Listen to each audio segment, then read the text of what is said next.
Aujourd'hui, dans l'actualité, l'ouverture du marché des arts du spectacle africain. L'événement est à sa 9e édition. La tradition célébrée à Alépé en Pays Goua, la génération Doubo accueille son tambour parleur. Enfin, nous allons découvrir les merveilles du marché forain de la commune de Cocody. L'événement est à sa 1re édition. Madame, Monsieur, bonsoir et bienvenue. C'est en grande pompe que s'est ouvert aujourd'hui le marché des arts du spectacle africain. Cette 9e édition va se tenir du 5 au 12 mars prochain au Palais de la Culture de Trècheville. 37 pays à l'affiche. Au menu du Massa 2016, des formations, des spectacles et autres rencontres professionnelles autour du thème central « Réinventons les arts de la scène ». On fait le point avec Kadi Fadiga Fofana. Levé de rideau sur le Massa, marché des arts du spectacle africain. Un rendez-vous culturel, véritable marché qui propose les meilleurs produits culturels du continent. 400 artistes de 37 pays sont donc dans le district autonome d'Abidjan. Pendant une semaine, son et lumière seront sur le théâtre, le conte, l'humour, la danse et la mode. Chaque groupe rivalisant d'ardeur pour montrer et vendre son savoir-faire. Parce qu'à ce marché des arts du spectacle, acheteurs et diffuseurs sont là pour repérer le ou les groupes qui auront du succès. L'OIF, l'Organisation internationale de la francophonie, partenaire de ce marché, est aussi là. Le Massa, c'est 23 ans d'existence, 23 ans de parcours qui ont failli s'arrêter, d'où l'intérêt de la stabilité politique pour exposer et vendre ce que l'Afrique a toujours possédé. On entend souvent que l'Afrique est sous-développée en économie, en politique, et que sais-je encore. Pourquoi pas? Mais personne n'a jamais établi que l'Afrique est sous-développée en art et en culture. Le Massa est l'un des principaux chantiers des batailles pacifiques pour la présence qualitative des contenus africains sur les marchés des nouvelles cultures du monde. Chers frères et sœurs venus de tous les pays, au nom du district autonome d'Abidjan, de son conseil et de ses populations, nous sommes très heureux de vous accueillir ici, en Abidjan, pour célébrer avec vous la vie.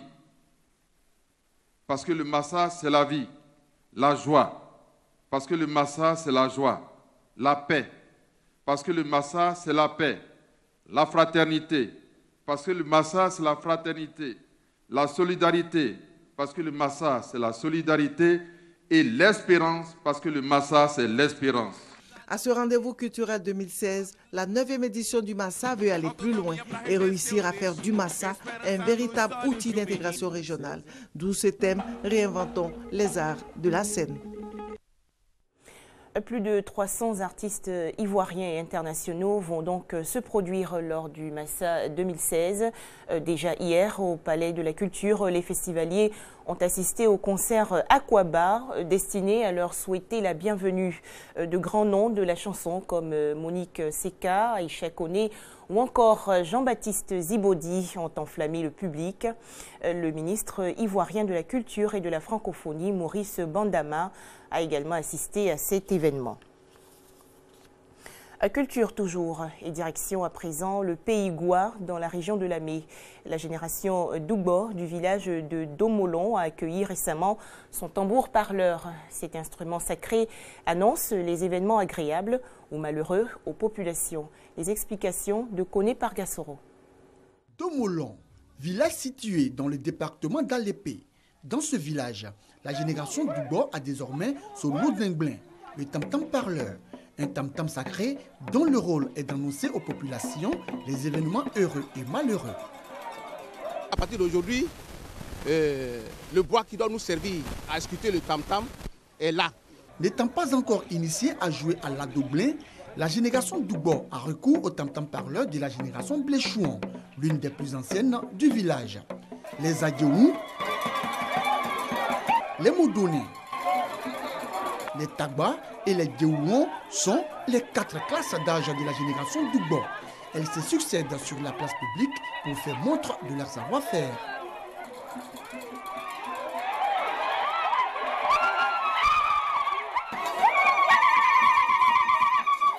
En arrière-plan, les responsables de la génération, les protecteurs des Doubo et de leurs épouses. C'est une étape de formation pour accéder à la chefferie. Et nous sommes dans l'apprentissage, que demain nous serons aussi chefs.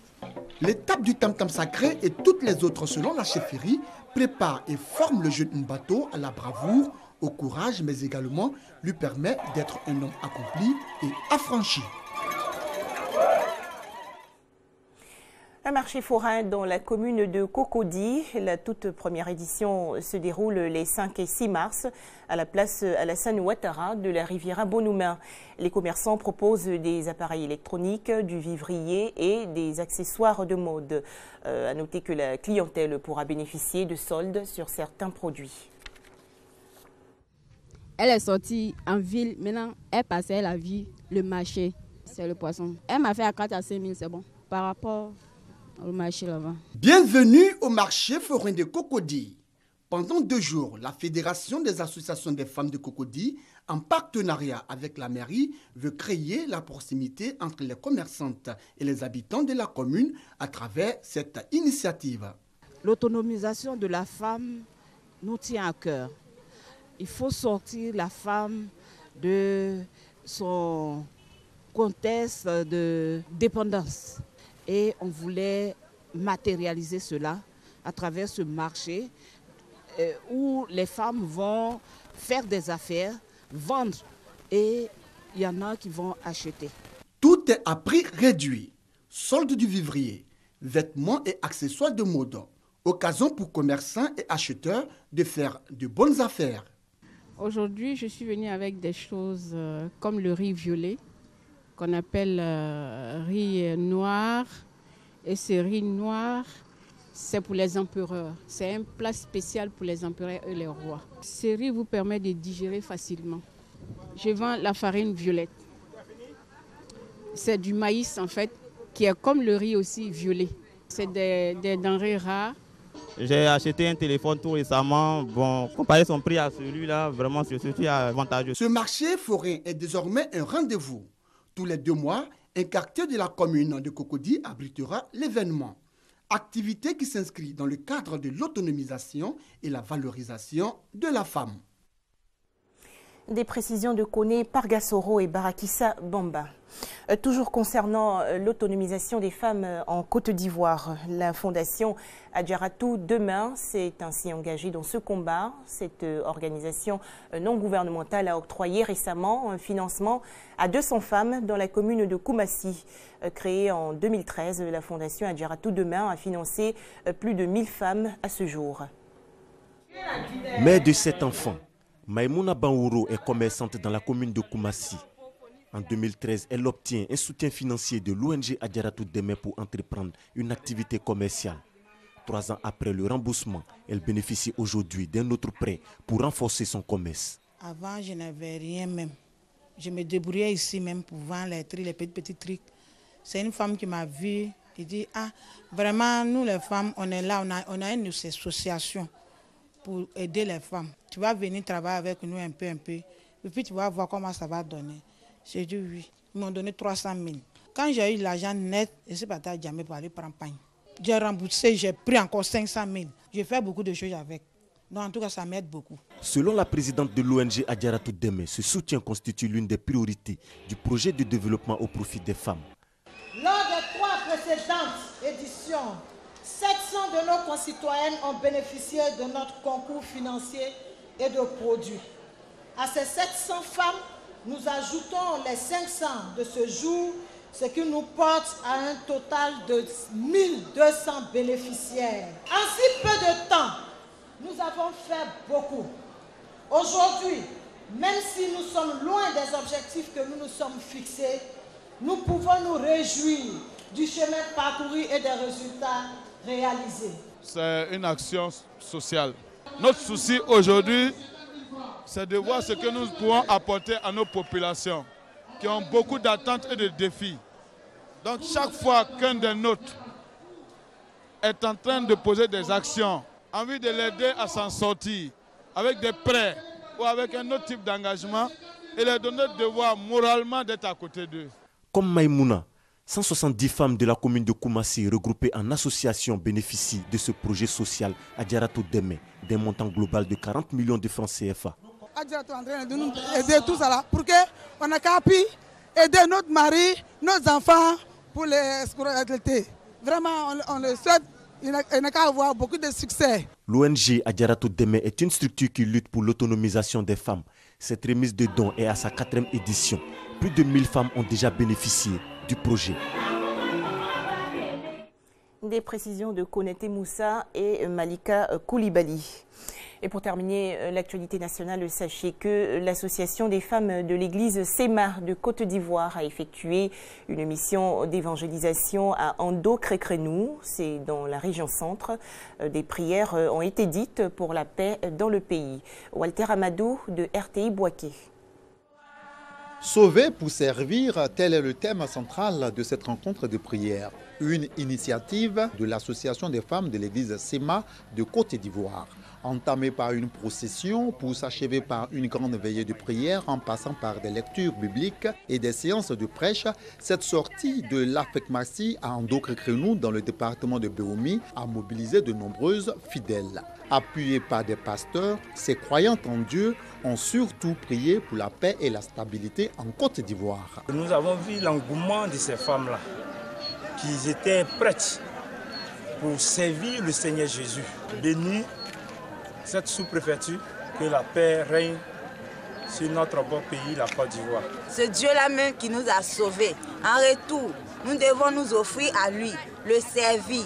Donc au travers de cette rencontre, notre objectif, c'est de sensibiliser les femmes à se lever et comme un seul homme pour l'avancement de l'œuvre de Dieu, pour le service de Dieu, pour l'avancement de cette localité. Pour encourager les habitants d'Ando-Crécrenou à davantage servir Dieu, une section de l'Afek-Massi y a été installée. Au plan national, l'association des femmes de l'église SEMA de Côte d'Ivoire existe depuis 25 ans. Au Nigeria, des mesures pour lutter contre Boko Haram. 4 marchés aux bestiaux ont été fermés dans l'état de Borno, dans le nord-est du pays, pour empêcher la vente de bétail volé qui financerait les activités des combattants djihadistes. Lula da Silva annonce qu'il va se battre jusqu'au bout. L'ex-président brésilien, interpellé et interrogé hier dans le cadre d'un scandale de corruption, appelle aujourd'hui ses partisans à descendre dans la rue pour défendre son parti. Enfin, de nouvelles négociations de paix en Syrie. Elles devraient débuter le 10 mars prochain avec une arrivée progressive des participants. L'annonce a été faite aujourd'hui par les Nations Unies.